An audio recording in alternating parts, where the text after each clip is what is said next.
So the idea of teaching tolerance and equity and inclusion, which is to create a society that is less racist. Would you agree with that? No, I wouldn't. You wouldn't. Okay. No, if an individual is racist, then trying to restructure society is not going to change their mind. If anything, it's more likely to make them bitter. Okay, so I think that if you're going to try to, potentially, yes, it could make them violent as well. I think the better thing is to provide a ladder for everyone within society, irrespective of race, irrespective of gender, etc., to create a society in which people can get ahead. And we had this for a very, very long time, and many people got ahead, and then socialism came along and has been destroying it ever since. Okay, I disagree with that. Totally disagree with that, because school funding is based on segregation. It's based on segregation. It's based on income, right? Because property taxes. And so generational, in a generational way, we've defunded school systems and certain schools that had more non-white children. Right? We've done this all over the country. No, you mean more poor children, I believe. Yes. If there's an overlap there, it is of necessity coincidental. It's do you think that the school system in rural West Virginia is any better? This gets right into our argument about gentrification that we're going to have too. It'd be interesting if we, as reasonably well-off people, as I assume that you are by the fireplace behind you, moved into rural West Virginia, we would be gentrifying that too. And the school system we'd be paying into would still suck. Well, we're both white. It doesn't have anything to do with our race. We're not black. I'm not a person of color. I'm not one of AOC's friends. Okay. I'm not talking about us moving into a neighborhood right now, because we're not talking about gentrification yet. We're talking about school funding. The school funding system is based on property taxes. Segregation, redlining, all that stuff that happened before, and the reality today is that zip codes are maintained in a certain income, appraisal of houses, which we'll talk about later, and all that is creating certain zip codes to have less funds, less wealth.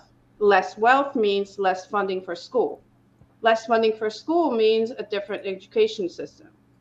So now you create an unfair education system. So that's what I call racism. Racism is a system where the government and the free market collaborate together and make sure that certain people don't get wealth. Of course, the free market of necessity cannot collaborate with the government. It's the absence of government impetus and control over the market. So you're talking about an intervened-in market. Effectively, what you're talking about is actually local and state governments more than anything else being to blame for the problem. How the hell does that have to do anything with capitalism or the free market? Because the school funding system is based on property taxes. So there shouldn't be a property tax. It should be per student. There should be an equal amount per student. I agree. Vouchers. Okay, we both agree. Good capitalist. Okay, We've converted her, everyone. Okay, but school vouchers, also the student goes with whatever funds he gets for himself. If he's in a zip code that is lower, his funds are lower. So school vouchers only work anyway for a small amount of people. So that's not the solution. Well, that's to do with purchasing power too. I mean, if you give the same exact voucher to someone in San Francisco versus someone in buttfuck West Virginia, there's going to be a huge differential. Okay, but I guess the West Virginian student's happy. School vouchers don't function like that. School vouchers function within an area, right? So if I'm in Baltimore City and I want to go to Baltimore County and I can get a voucher to do that, it's very difficult. It's going to be within Baltimore City, right? And then I'm going to be able to... It'd be a lot cheaper. It'd be a lot cheaper if we kicked the federal government out of schools, just to tell the truth. That could be. That could be. That's another... Okay. Well, that's we only federalized the educational system in the last 50 years. We were the envy of the world within education until the federal government decided to show up. Well, and these problems, absent segregation and Jim Crow that was Dem-led, weren't a problem at the time. It's where gun control came from, too, in the United States. 1876, Crookshank decision. Jim Crow.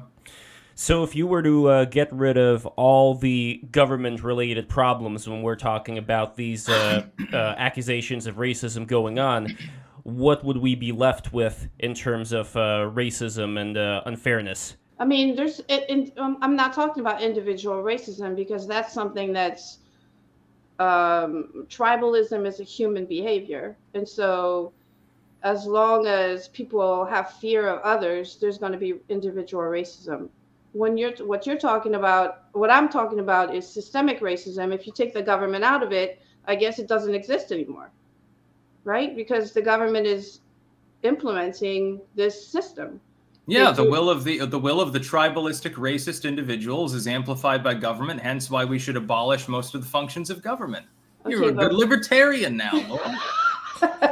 No, libertarianism is a utopia. I have there's no way. Only if it's an ANCAP.